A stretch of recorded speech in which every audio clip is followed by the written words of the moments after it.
আসসালামু আলাইকুম। তো এখন গোসল করে দিয়ে আসছি, নামাজ পড়তে যাবো, রেডি হয়েছি। এখন নামাজ পড়তে যাইতেছি, যেমন নামাজ আজকে আপনাদের সাথে একটু শেয়ার করলাম কীরকম হয়েছে। তে আবার সৌদি আরবে নামাজের টাইমে বাজার বসে সৌদি আরবে মোহাম্মমে আপনার পাকিস্তানে তারা এরা জামা পুরান কাপড় চোপড় লয়ে আনে, সুদানিরা এগুলো কিনে, পুরান জুতোর মধ্যে টোকা লয়ে আনে, এগুলা বুঝছেন, এগুলা কিনে কাটে করে। এরা তরমুজ একটা 5 রিয়াল, খামসা রিয়াল, মানে 5 রিয়াল আর সৌদি রিয়াল, খামসা রিয়াল।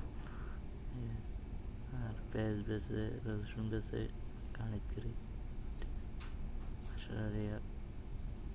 কফি, এই সৌদি আরবের বাজার বাংলাদেশে যে কিনা বাজার, এরকম বাজার বসে। তো বাঙালি, পাকিস্তানি, ইন্ডিয়ান সবাই কিনে। তো যা হোক, খাওয়া দাওয়া করি, এখন আবার ডিউটির জন্য রেডি হই, বাইরে গেছি ডিউটির জন্য, আসতেছি। আজকে বোধহয় 45 ডিগ্রি তাপমাত্রা, এমন ট্রেনও জানা ভাই।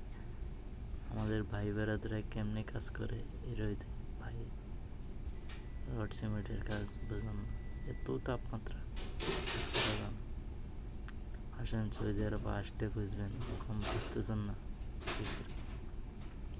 আসলে বোঝা যাবে। এগুলো আবার বাসার কোম্পানির গাড়ি, এগুলা এটা মনে করেন গাড়ি আসতে দিলে লয়ে যাবে। আর এগুলো পানির ট্যাঙ্কি না, কোম্পানির গাড়ির বাসগুলা বাসায় থাকে, যা যে কোম্পানি রয়েছে। এই অবস্থা সৌদি আরবে আসলে। তাই এসে এইগুলো হয়েছে কফি শপ, রেস্টুরেন্ট, এগুলো রেস্টুরেন্ট, কফি শপ। তো আমার ভিডিওটা ভালো লাগলে লাইক, শেয়ার, কমেন্ট করবেন, হাই লিখে